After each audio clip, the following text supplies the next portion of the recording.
Drama सीरियलों में आयशा की आने वाली एक साल में दिखाया जाएगा कि एहतशाम अब आयशा से शादी करने के लिए तैयार हो चुका है, क्योंकि एहतशाम की मां ने उसे बहुत ज़्यादा समझाया है और कहा है कि आयशा तुम्हारे लिए बेहतरीन चॉइस है, क्योंकि हम जिस घर में रहते हैं वो भी आयशा के बाप का है। अगर आयशा और उसकी सारी बेटियों की शादी हो गई तो वो हमें घर से निकाल देंगे,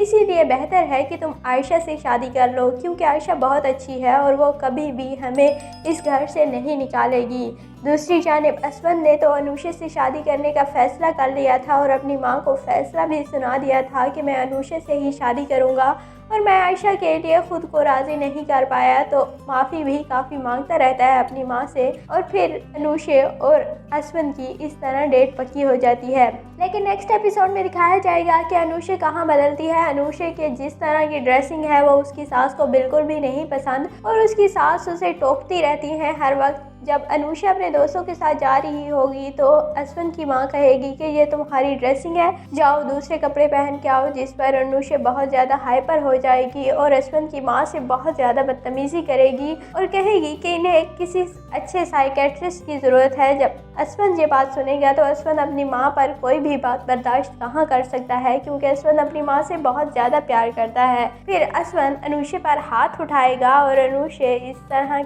असवन से कहेगी कि मुझे अब तुमसे नफ़रत हो चुकी है, तुम अपनी माँ की खातिर अब मुझ पर हाथ भी उठाओगे तो शादी के बाद तुम मेरे साथ क्या कुछ नहीं करोगी, मैं खुद तुमसे रिश्ता ख़त्म करती हूँ। इस तरह अनुषा और असवन का तो रिश्ता ख़त्म हो जाएगा। दूसरी जानिब असवन फिर सुसाइड अटैम्प्ट करने लगेगा, क्योंकि अनुषा से असवन बहुत ज़्यादा प्यार करता है और आयशा देख लेती है असवन को सुसाइड अटैम्प्ट करते हुए, तो आयशा उसे रोक लेती है और कहती है कि ज़िंदगी और मौत सिर्फ अल्लाह के हाथ में है, आप कौन होते हैं अपनी ज़िंदगी खुद ख़त्म करने वाले। इस पर फिर असवन के दिल में अपनी माँ की वो बात आएगी कि आयशा तुम्हारे लिए बेहतरीन है और वो जीवन साथी जो आपको अल्लाह के करीब कर दे वो अल्लाह की एक नेमत होता है। और इस तरह फिर असवन आयशा से शादी करने का फ़ैसला करेगा, लेकिन आयशा का तो रिश्ता पहले से ही एहतशाम से हो जाएगा। यही सस्पेंस क्रिएट किया जाएगा, क्योंकि लास्ट एपिसोड में ही जाकर आयशा और असवन की शादी होनी है और एहतशाम के इरादे सबको पता चल जाएंगे कि एहतशाम सिर्फ लालच की वजह से आयशा से शादी कर रहा है,